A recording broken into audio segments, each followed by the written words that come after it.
المقيمة في أمريكا. طبعا نسلم لهم للسيد سلطان فاضل مدير العام المديرية. هذا طبعا أوراق الباص ما يخصون، وهذا بيانه والكشف والمفتاح، وهذه الملكيات حق المترات. طبعا اقترحنا عليهم عدة اختيارات لما يناسبهم من تحسين سبل العيش، وهم اختاروا هذا عناهم على طلبهم. الله يعيشكم ويسلمكم، فرصة سعيدة عرفنا عليكم وتشرفنا بكم. بيض الله وجهكم. مواد غذائية وخضروات مقدمة من الجمعية، وإن شاء الله إنه هو الباري يرحم الفقيد ويلهم أهله ذوي الصبر والسلام. جزاكم الله خير، جزاكم الله خير، ورحم الله والديكم ما قصرتوا.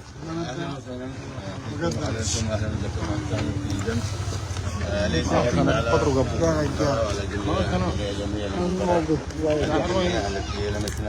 كلمة لمدير الناحية الشيخ سلطان فاضل. وفرجت في غزة وساعدتها إلى كل الجائعين والمساكين التي سميها جمعية المستضعفين والفقراء والمساكين.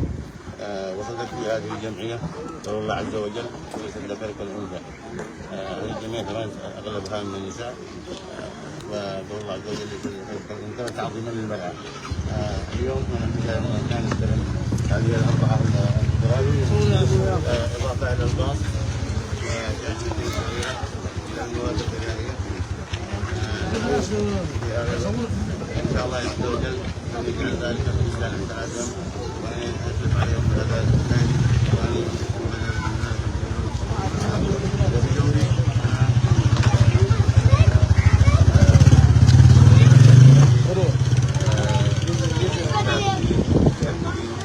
هذا الدعم السخي.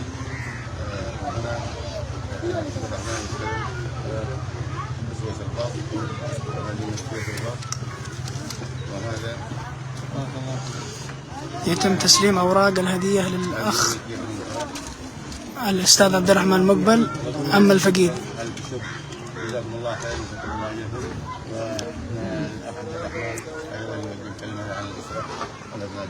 بسم الله الرحمن الرحيم، والصلاة والسلام على أشرف الأنبياء والمرسلين. باسمي أنا عبد الرحمن بن ناصر قبيس راسي عنتر وأولاده وجميع الأسرة، أتوجه بخاص الشكر والتقدير والثناء للأخت الفاضلة أم البراء اليمنية المقيمة في أمريكا، الذي يعني عملت ولم تأل جهدا في أن تسعد هذه الأسرة وتجبر خاطرها في هذا المصاب الجلل في وفاة القعقاع ابنهم، وقد قامت بعمل طيب مبارك.